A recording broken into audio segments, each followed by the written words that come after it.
Look at the rulings that we're getting right now on the election fraud stuff. These are Trump federal judiciary appointees that are coming back and saying like, listen, man, you are insane. These affidavits are crazy. There's no joke at this. Like, there's no. I can't believe the defense I'm seeing for what's going on in these Trump lawsuits. Trump put out this 46-minute video, and I listened to it, and I'm not gonna mince words. Trump did not present his case. Well, they talk through the same like 10, it was a 46-minute on Facebook. I think I watched the same video. Usually, there's talk through the same like 7 affidavits every single time. There's way more affidavits. There's way more articulate individuals presenting evidence, and for some reason, the Trump team is not bringing it together. Well, maybe it's not as legitimate as some alternative media suggests it might be. No, I think the issue is when you hear Trump do a 46-minute video and he can't actually calmly cite Matt Brainerd, and he points to a picture and says, "Look at that. How does that make sense?" I'm like, you're not giving me an articulate breakdown of what the issue is. Why is it that in all of these federal cases where these are being brought and the judges are actually over the Trump campaign 40. has 3. Oh, maybe the Trump campaign personally? You can't tell me that some random people filing a lawsuit is reflective on Trump. You can't tell me that an affidavit alone is like valid evidence that like something horrible's happened. It is. Okay, witness testimony is evidence. Okay, well in that case, there's a 13-year-old that has an affidavit out there, meaning they've signed it under penalty of perjury that Trump raped her. That was retracted though. Sure, but a lot of these affidavits are also under scrutiny, fall apart as well. So evidence is not proof. Evidence is not proof. That's right. So talk about it. But I'm just saying that like just because there's an affidavit doesn't mean that this absolutely happened. So for instance, when agree with you. You're right. Sure, when Giuliani brought the Miss Johnson, what was the name of the Indian lady that testified for so long in front of Michigan? Yeah. It was like Johansson or Johnson or something. But like she came and she gave a lot of the exact same testimony that had already been stricken down in court. So for instance, she talked about being in like the TFE voting center, and she was like, the election officials told me not to verify signatures. And I don't know why they were doing that. And when the judge went through it, he was like, well, that's because that wasn't your job. They were verified before they even got to you. Let me ask you a question. What's the point of an observer? What is the point of an observer? It super depends on every individual area, I would imagine. So broadly speaking, probably to observe, I would imagine. To observe what? The matching of signatures on ballots or whatever when they're opening and closing all the. Would you agree with the judge who shot down this actual Trump lawsuit, saying that so long as an observer is somewhere in the building, it counts as legal observation? It probably depends on the precedent set by prior cases. Doesn't that sound bad faith? Like what sounds bad faith to me is that all of this stuff was brought up after it was shown that Trump had lost the election. Where were all of these complaints on election night? Like complaints that that observers weren't allowed in, complaints that the Dominion voting systems they were all over Twitter. They absolutely were not. Yes, there were a few random. Let me just cite Will Chamberlain, who was on the ground going throughout Philly as a lawyer, posting in photos and videos. People were complaining about being booted, but you got to understand, a lot of these people aren't on social media. They don't know what to do. It's not about just being on social media, because part of the reasons why these federal judges are throwing these cases out, so specifically in regards to that Indian lady, because on election night, none of these people were actually complaining. It wasn't until Giuliani went around soliciting affidavits days later or weeks later that people were asking like, yeah. Are you a witness? Do you have evidence? Yes, I do. Please come forward. That sounds like the normal thing you have to do. Doesn't it sound a little bit strange that none of these people were complaining? None of these people were complaining? Imagine if a judge said, we're not going to use this witness testimony because the witness to the murder only came forward a month later after a cop found him. That's ridiculous. It was more like all this widespread wrongdoing was apparently being observed. They have to collect the data. But they weren't. Why didn't they go through any of the proper channels to report any of this? Like what proper? They did. I think you just don't know this. Like Matt Brainerd specifically said he gave his information to district attorneys. I might not know this, but none of the federal judges that have reviewed these cases apparently know this either, because that is one of the most consistent reasons why these get shot down. It absolutely is. So do you know what the basis of the Pennsylvania lawsuit was? Which one? Trump's got one Pennsylvania lawsuit. What is the basis for that one? That vote observers weren't allowed to actually observe the ballot process, the counting process. Okay. The court ruled that so long as an observer was somewhere present in the building, whether they were allowed to actually observe is meaningless because the election code doesn't specify distance. That is one of the most insane things I've ever heard come out of a person's mouth. We know why vote observers exist because we have photos from Bush v. Gore of people staring side by side up at the ballot, arguing over whether or not it was Bush or Gore. Wasn't one of the Pennsylvania cases that they won, the small one, wasn't one of the cases they won was when somebody related to the Pennsylvania election stuff said that we were going to allow people to vote up to a certain length in time, or it was something where like what they had said wasn't necessarily bad, but the judge came out and said, listen, even though that's not really bad, it's not in the purview of your job to do that. You're not allowed to do that. And I think that was the one case that they won, and I think that was in Pennsylvania. I don't think that was a Trump campaign specifically. That might not have been their lawsuit, but that was the one lawsuit in Pennsylvania for a small handful of ballots. But like if the code doesn't specify it, or if it's explicitly not specified, then I mean, like, what case do you have? What standing do you have there then? That also, judges interpret the law, right?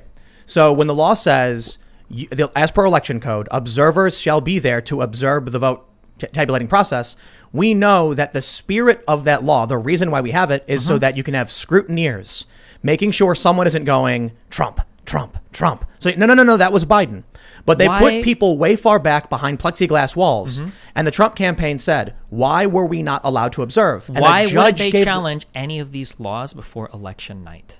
Because the law, there's no ruling on it. First of all, do you understand what injury in fact is? That you need some there has to be damages in order for them to bring. So when the Trump campaign did sue beforehand, the Supreme Court reserved their right to judge to issue later on the basis of what? They sued over mail-in voting, and the court. This is a totally unrelated thing now. There's a bunch of different lawsuits. There's a bunch of different arguments. Sure, but now we're talking about, like, I'm talking very specifically about, we can talk about the Dominion voting system, or more specifically, we're talking about voting system stuff. Sure, about the observer stuff, right? If this all was codified in state law, and the law is there, and we've held prior elections, we just had elections 2 years ago, why did nobody challenge it before election night? I'll explain it. You can't sue on the basis of clarifying what the law really means until you have injury in fact. It doesn't have to be suing. Believe it or not, there are other ways in this country to change laws. There are legislations, both at the state and federal level, that can change these laws. You don't need to sue to change anything. If we pass a law saying you have a right to observe as I count votes, right? Do you reasonably believe you have a right to look at me and the votes? Why did anyone think a judge was going to say, nope, it didn't specify that you had to actually see the vote so long as you're in the building? Come on, man. That's unreasonable. You're saying, come on, okay? Trump for months, because they knew that they were going to get destroyed on the mail-in ballots. Trump for months was calling out the mail-in ballots. And guess what? He was doing that far before any lawsuits had to be filed. He was doing it years ago. Far before any injury occurred, okay? They were calling these out. Why didn't they call out anything related to voting observers?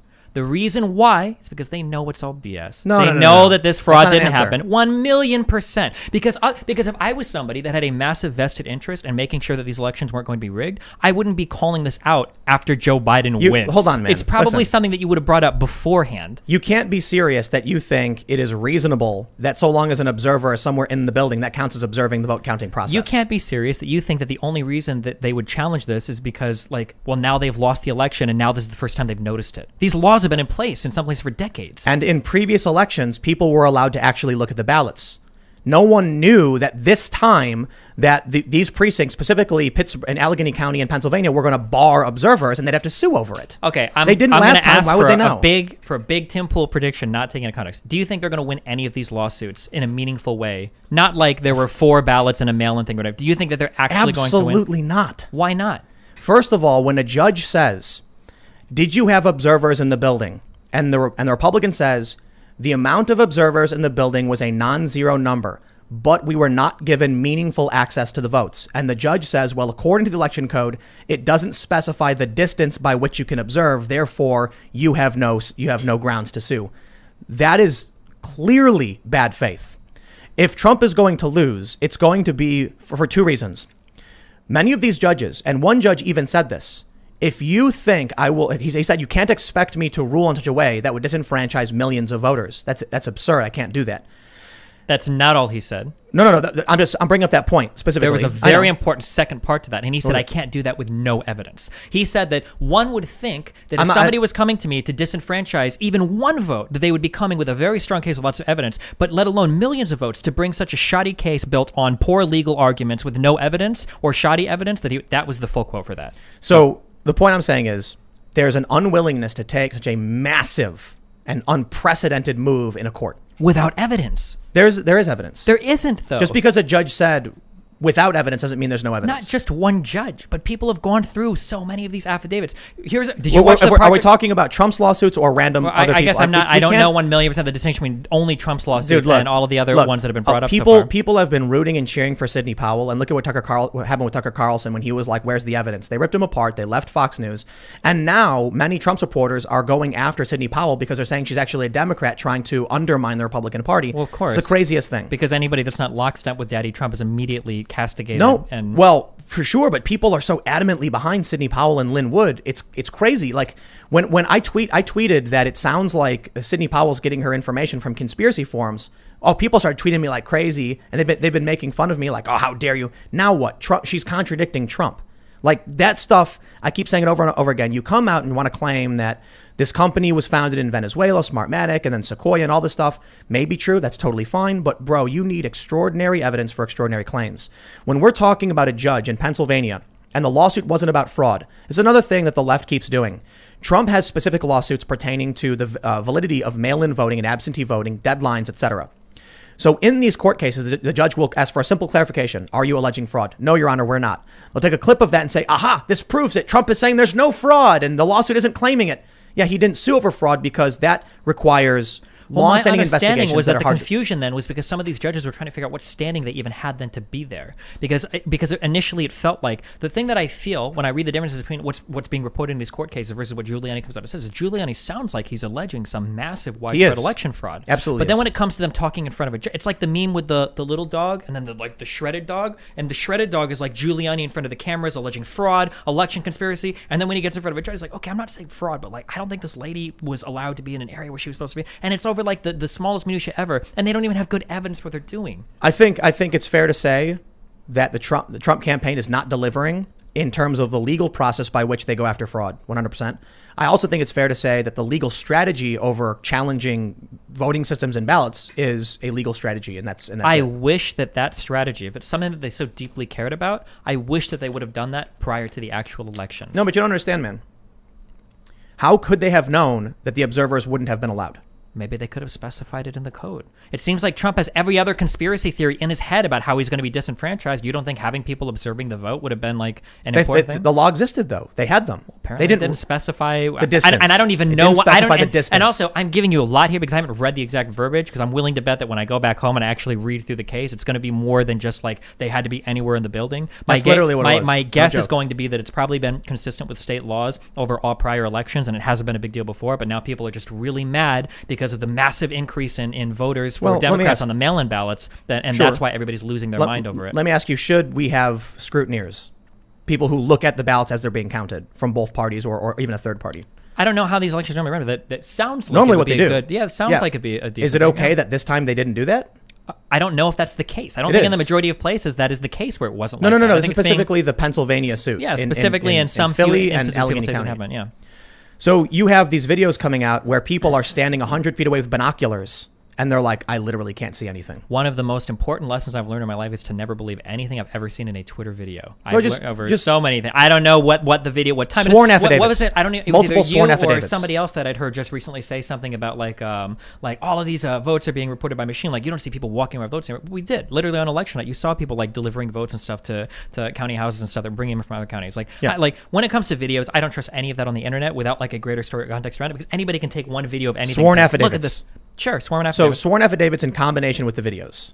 The sworn affidavit is interesting. And them saying, we can't see, we can't actually observe the votes. So a big portion of what Giuliani is bringing forward right now in Michigan and these other places is that a lot of these people who are coming forward saying they're not allowed to actually observe the vote count.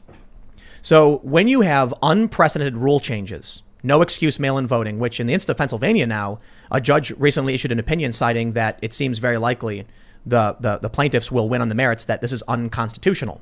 The Supreme Court shot it down on a narrow ruling that it was too late to sue on this, even though they just found out about it. Brought it out. They just found out about the law? They just found out about the acceptance of late mail-in voting? That it was in violation of the Constitution. Why, they didn't see it initially? You know what it sounds like? It sounds like they lost and now they're going back and trying to find... It certainly does. Okay. Absolutely agree with you. Sure. Which makes it hard to believe in good faith any of their arguments. But that's not how the legal system would work. According to some of these judges, that's explicitly how the legal... So, for instance, in some of these rulings that I've read, the judge explicitly will say the fact that she didn't follow any of the chain of command or the fact that this person didn't report any of this on election night is very damaging to their credibility. Why would it matter if the lawsuit was now or later when they weren't asking to do anything to this current election?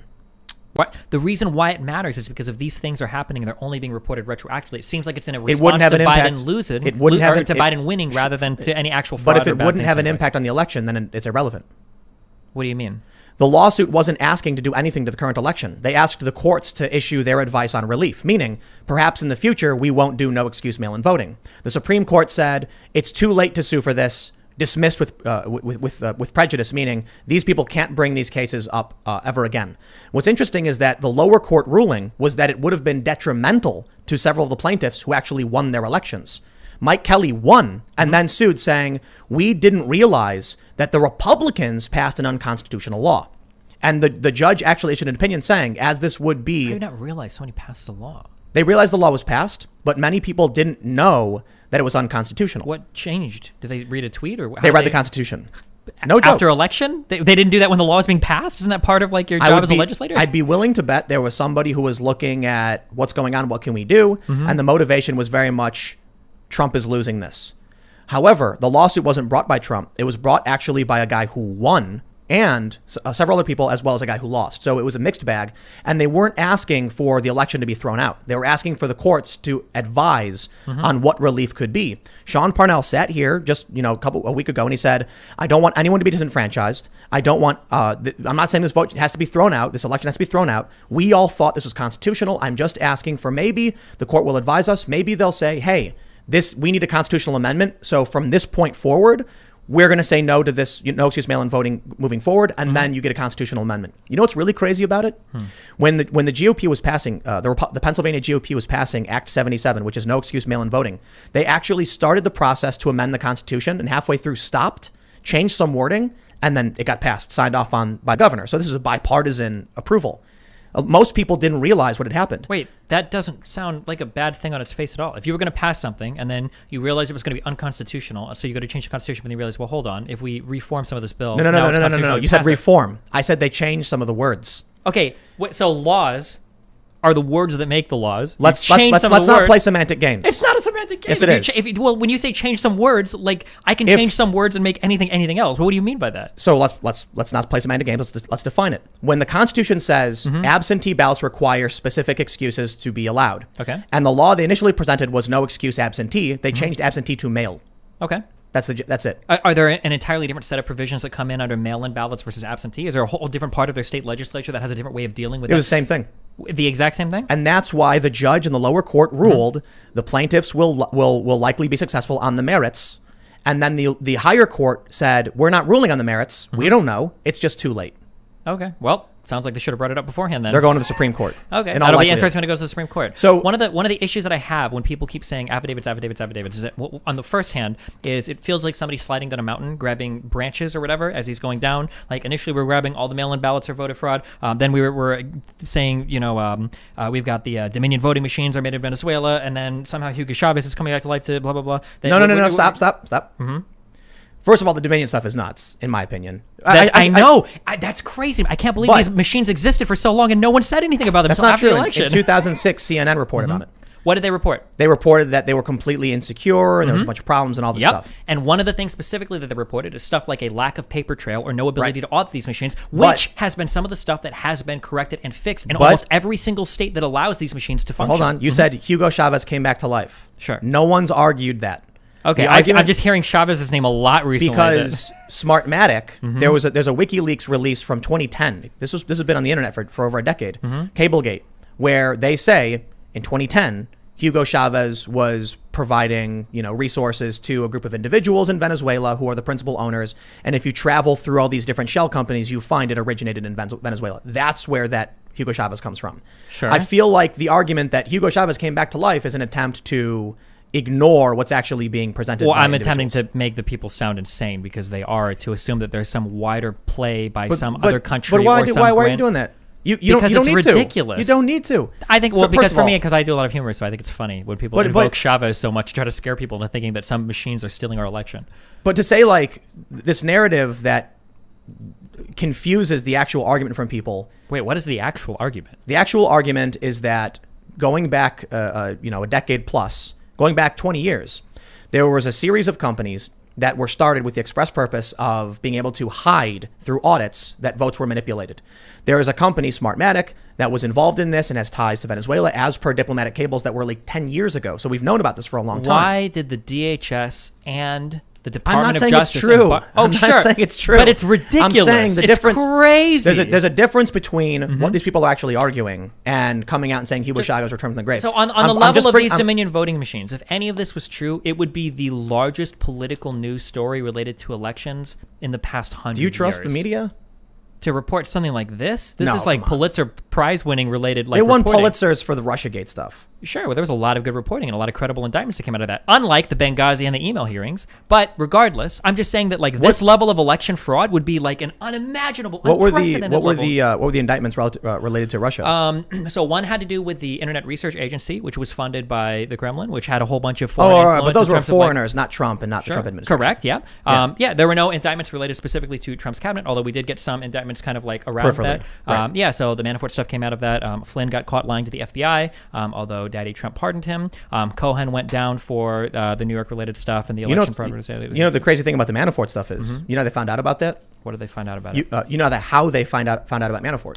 I read a lot of weird stuff. They went through some guy's office and they found a ledger that was like written on a piece of paper, whatever, for Manafort for owing him money and stuff that he didn't report to the State Department and stuff. But go ahead. Politico reported that Ukrainian operatives were trying to sabotage Trump, and so they sent documents to a DNC operative, and then she passed it along saying, here, we got some dirt, go after him. And then they did.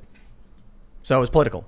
It was, political. So all of Manafort's charges were just 100% doled I'd say up all of it. political I'm stuff? saying they found out about a lot of his documents because it was passed off for political reasons. That shouldn't be surprising to anybody. Sure. I don't know how that absolves. I didn't say it did. I just said it's interesting that, we've got Ukraine stepping up. We've got this, political battle. People are trying to go after each other. Yeah, I'm sure people are trying to send people dirt about other leaders literally all the time. We had Assange and WikiLeaks and they're doing all of that for a long time for the left. We also, as a result of all those indictments, found out a lot about how the DNC was penetrated via the spear phishing stuff by the Guccifer 2.0 hacker and everything. We saw a lot of that in the indictments as well. Some people should not be... Some people don't know how to use computers. And a lot of people with access to really important information, But let's not. We'll derail. Go back to the voter stuff. The point is on the Pennsylvania point that I'm bringing up is we got a serious conundrum in terms of voter observation. It is, I think, widely accepted that we should have observers making sure that people aren't falsifying the vote count. Sure. Would you agree? If the Pennsylvania court just ruled that's not the case, should we change it so that is the case?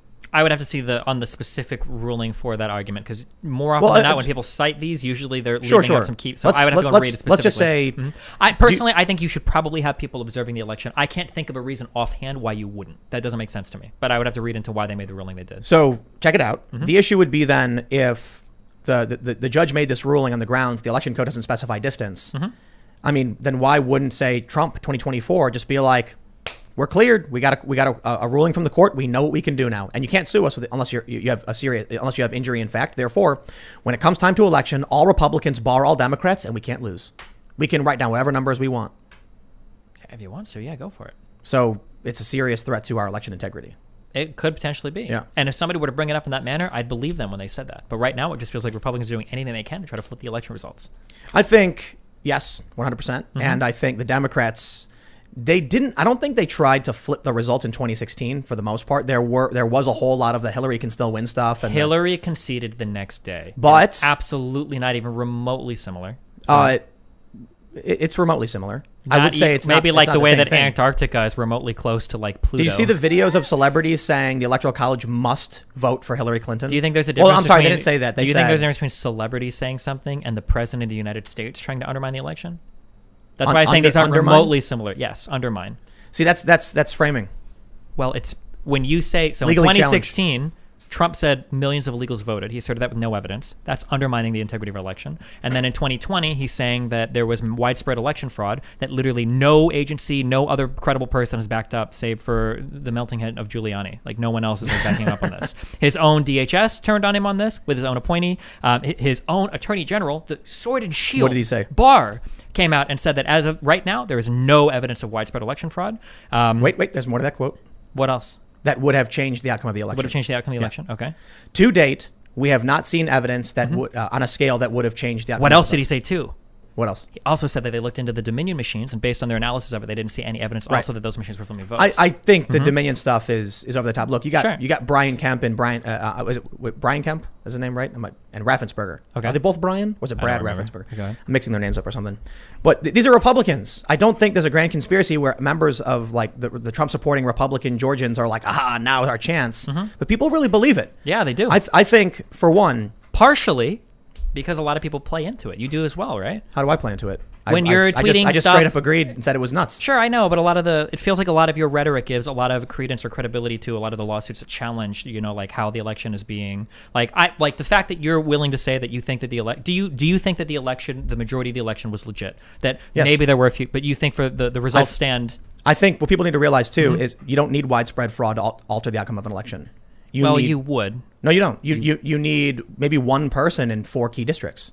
Absolutely not. Or one person with a USB stick. Absolutely not. That's not how these work. It is. It absolutely is not. I actually was in Vegas at DEF CON when they hacked the voting machines. I watched them do it. I don't know what voting machines they hacked, but hacking one machine or hacking a series of machines is a lot different than the step-by-step process that goes through tabulating results, reporting them to different counties. But they all go in the machine, right? Sure, but there's also paper trails behind all of these votes as well. And they didn't. Did they do a hard signature audit? I don't know if they did. They did a risk assessment. They have their risk assessment audits and everything. But there is a paper trail behind every single thing. But now the problem is saying, well, for some of the ballots that were taken to the mail-in things, they've been separated from the things, and they so destroyed they can't the ballots. verify or whatever. That's a problem. They destroyed. So with the observers in Pennsylvania, they destroyed the secrecy envelopes. So now it's like, what do we do? They destroyed them before anybody could check to see if they were legit. Why would they do that? But you believe the election is legitimate as it stands, but maybe there are some things we could fix going forward? Because that's a stance I could maybe... I would say, as of right now, I said this, and I got ragged on hard for it on September 7th. I said it on the 8th, I think. No, it wasn't the 8th. It was the 9th because I took a day off because I was like, everything's crazy. Mm-hmm. The simple solution is Trump got Ocean's 11'd. That if the cheating, as I would frame it, is the mass changing of rules well before the election, using COVID as a pretext, when Act 77 was even passed in October. The Democrats did everything in their power within the system to give themselves advantages. They were going door to door. They were doing democracy in the park. They were doing illegal. Democracy in the park was illegal. The vote raffles that we just saw emerge, all these videos through all these different swing states, was also illegal. There's no evidence as of right now. There's not enough. Have people been charged over this democracy in the park stuff? Or there was... I would say not yet. I don't know. Okay. But I will say there was one person so far charged with 135 counts related to basically getting infirm people to vote and signing off documents for them. There's currently a case going to I think the district attorney in Pennsylvania, where they found several thousand ballots all filled out in the same handwriting for Joe Biden in the names of elderly people in various nursing homes. So this stuff happened. It exists. Can I say that this is the reason why Joe Biden won? I can't. So I'm not going to... I do not agree with Trump when he says, I lost due to a rigged election and widespread fraud. I say, well, there's evidence of fraud to the scale that it would have generated a flipping of the election. I would say, no, there was impropriety that would have changed the outcome of the election. But what we're talking about with Trump's lawsuit in Pennsylvania is disqualifying 682,000 votes because they weren't observed as they were counted. And as Giuliani said, Mickey Mouse could have filled them out. That is not fraud. That is them saying we should disqualify these votes in an attempt to win because they weren't allowed to observe them. Sure. I think it's a problem that people weren't allowed to observe them properly. I don't know that disenfranchising the state is the appropriate, path forward. I think that's mostly agreeable, sure. I would say for life pro tip for people in the future or anybody either playing video games with friends or trying to run a country, if you have severe problems with the way that rules are, it's usually good to try to change the rules before you lose. Otherwise, everybody's going to look at you sideways, wondering if you actually care about the rules or if you're just trying to get them changed. But they're not trying to change the rules with the observer Well, in terms of specifying the distance or in terms of like having observers in a certain area or whatever, it sounds like they want to refine these rules to some extent. I think that hasn't gone to the Supreme Court yet. However, there's a Trump supporting lawyer, a friend of mine, his name is Will Chamberlain. He said it's not going there. Sure. The Supreme Court, he said it was on appeal. So you saw that court case where the Trump appointee was like, get out of here. Okay. They appealed it. And that case was them appealing just to have the right to amend the argument in the first place. And they said, get out of here. So, well, if this is the same one that I'm thinking, the reason why they told them to get out of there is because I think that this was a Trump case, right? It was, yeah. They'd amended this case like 5 or 6 times, and I think Giuliani once. showed up. They wanted to amend it for a second time. That was it. And so I wish I could remember exactly what this was, but I know that I watched. There was one because there was a legal analysis video of one of these that Giuliani got thrown out of court because they had moved different lawyers on and off of this case so much, and then they pushed it back and they tried to amend the case so many times that eventually the lawyer was like, "Hey, listen, why they changed lawyers? This is a joke. Like, get out." I know you're not going to say because of threads. Yeah, a bunch of high-profile verified leftists, the Lincoln Project posted the phone numbers of lawyers.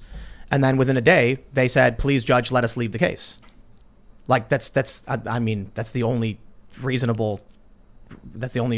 they did it. The judges quit the case after being threatened and harassed. So I've had, unfortunately, a lot of bad experiences with people with higher education. That makes me wonder sometimes. But I would feel like, it feels to me that it would be pretty obvious, and if you're a lawyer, you'd probably understand this, that if you are going to be working on a public lawsuit, you're probably going to get a lot of public backlash. They weren't ready for any of that. I'm not saying that's good. If the Lincoln Politics is posting phone numbers, that's pretty abhorrent. However, it feels more like they probably left because they saw the case was meritless, rather than just like, oh, we got death threats, so we decided to walk away. That's possible too. Highly improbable to me, but that's possible too. But that's speculative.